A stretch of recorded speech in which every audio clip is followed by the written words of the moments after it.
So, a few weeks ago, I was at this neighborhood potluck, and I kid you not, 6 different people brought potato salad. Oh no, that is a lot of mayo. Right, just a chaotic, massive logistical failure. But looking at that mountain of carbs, I actually realized something. Like, if humans struggle this much to avoid duplicating work without a central boss telling us exactly what to do, how on earth do millions of independent computers manage it globally? Yeah, I mean, it is basically the ultimate coordination problem. Networks need to be perfectly synchronized, obviously, but relying on a single manager to direct all that traffic, well, that just creates a massive bottleneck. Exactly. And figuring out how they bypass that bottleneck is our mission for today's deep dive into the source material. We are exploring this brilliant concept from 1996 called rendezvous hashing, or highest random weight hashing. Yes. So if you love understanding how the invisible digital universe around you actually functions, you are really going to find this fascinating. The elegance of what David Thaler and Chinya Ravishankar invented at the University of Michigan is just remarkable. I mean, they needed distributed clients to independently agree on where to send a task, but without ever communicating with each other first. Okay, let's unpack this a bit because I want to visualize the actual mechanism here.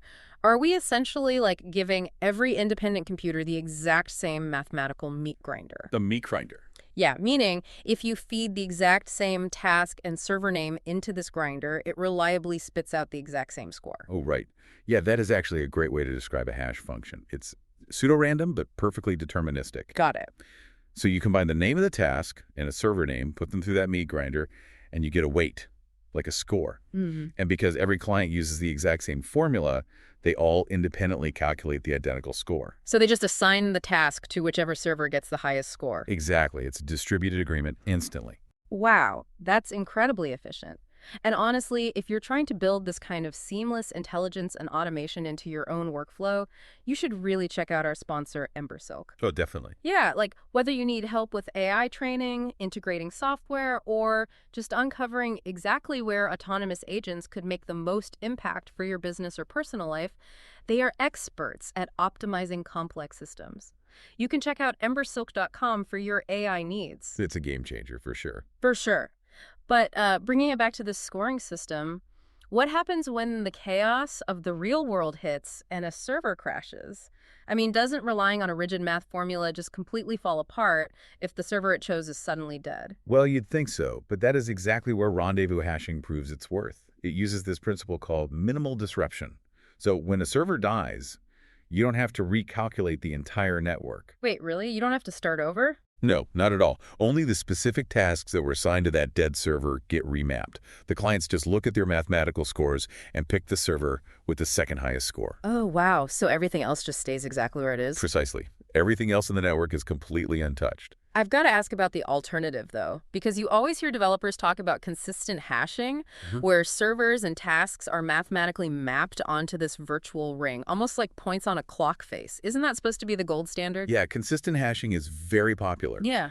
but it actually requires memory overhead, Meaning what, exactly? meaning you have to store that virtual ring in the system's memory and constantly keep track of where everything sits on it.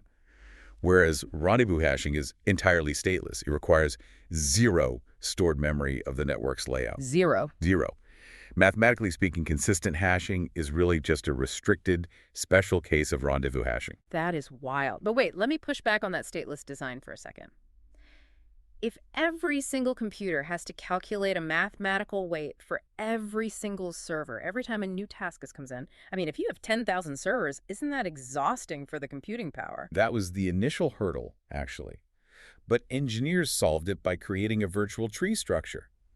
So instead of checking 10,000 servers one by one in a slow, linear search, they mathematically grouped the servers into branches. Ah, I see. So instead of checking all 10,000, you check 2 main branches, pick the winner, and immediately eliminate half the network with just one calculation. Exactly right. It becomes a logarithmic search.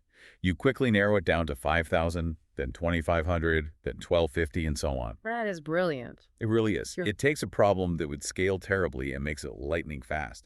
And because of that structural leap, this math now effortlessly powers massive infrastructure, like GitHub's load balancers, Apache Kafka, and IBM Cloud Object Storage.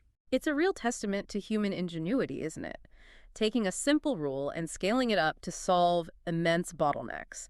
Which actually leaves me with a final thought for you to mull over today. I love these. Yeah. So if simple decentralized math allows millions of digital agents to instantly agree without a boss, imagine what this means for the future of physical autonomous systems.